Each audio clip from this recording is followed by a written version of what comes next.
Hello friends, welcome back to my channel Pal's kitchen and home. તો friends, આજે આપણે બનાવીશું દૂધીના થેપલા કે દૂધીના પરાઠા, જે ખાવાથી પેટ તો ભરાશે પણ મન નહીં ભરાય. તો ચલો રેસીપી શરૂ કરીએ. દૂધીના થેપલા બનાવવા માટે મેં અહીંયા એક દૂધી લઈ લીધી છે, જેની છાલ ઉતારીને વોશ કરીને એક છીણીની મદદથી તેનું છીણ કરી લેવાનું છે.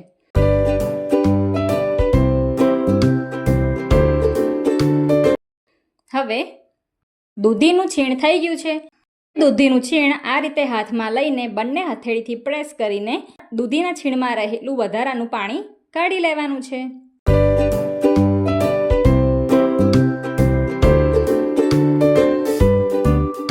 હવે થેપલા માટે લોટ બાંધી લઈએ. તો લોટ માટે દાળમાં અહીંયા ઘઉંનો લોટ લીધો છે અને સૂકા મસાલામાં 1 થી 2 ચમચી જેટલું ધાણા જીરું પાવડર, 1 ચમચી લાલ મરચું પાવડર, 1 ચમચી હળદર પાવડર, અડધી ચમચી જેટલો અજમો હથેળીથી મસળીને એડ કરવાનું છે, અડધી ચમચી જીરું, હિંગ, 2 થી 3 ચમચી જેટલા સફેદ તલ એડ કરવાના છે, સ્વાદ પ્રમાણે મીઠું. જો તમને સ્વાદમાં ખાટું પસંદ હોય તો 1 ચમચી લીંબુનો રસ કે પછી આમચૂર પાવડર એડ કરી શકો છો અને ગળપણ માટે 1 થી 2 ચમચી જેટલું ખાંડ એડ કરી લેવાની છે. 2 ચમચી જેટલા આદુ, લસણ અને મરચાંની પેસ્ટ એડ કરવાની છે. હવે મોવણ માટે 2 થી 3 પરી જેટલું ઓઇલ એડ કરીને લાસ્ટમાં દૂધીનું છીણ એડ કરી લેવાનું છે અને હવે બધી વસ્તુને સારી રીતે મિક્સ કરી લેવાનું છે. તો ફ્રેન્ડ્સ, હવે અહીંયા એક વસ્તુ એ ધ્યાન રાખવાની છે કે લોટ બાંધતી વખતે એકસાથે પાણી એડ નથી કરી દેવાનું.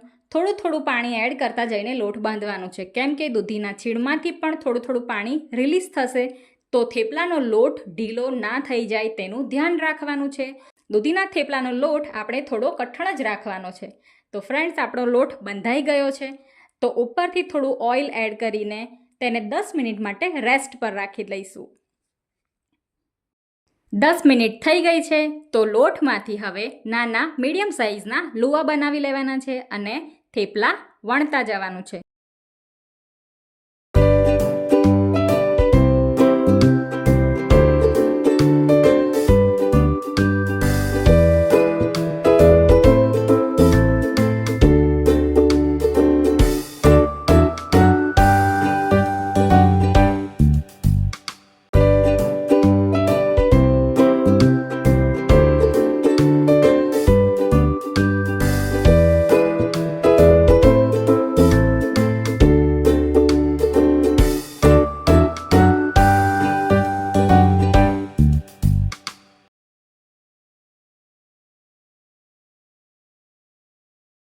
આપણો તવો ગરમ થઈ ગયો છે.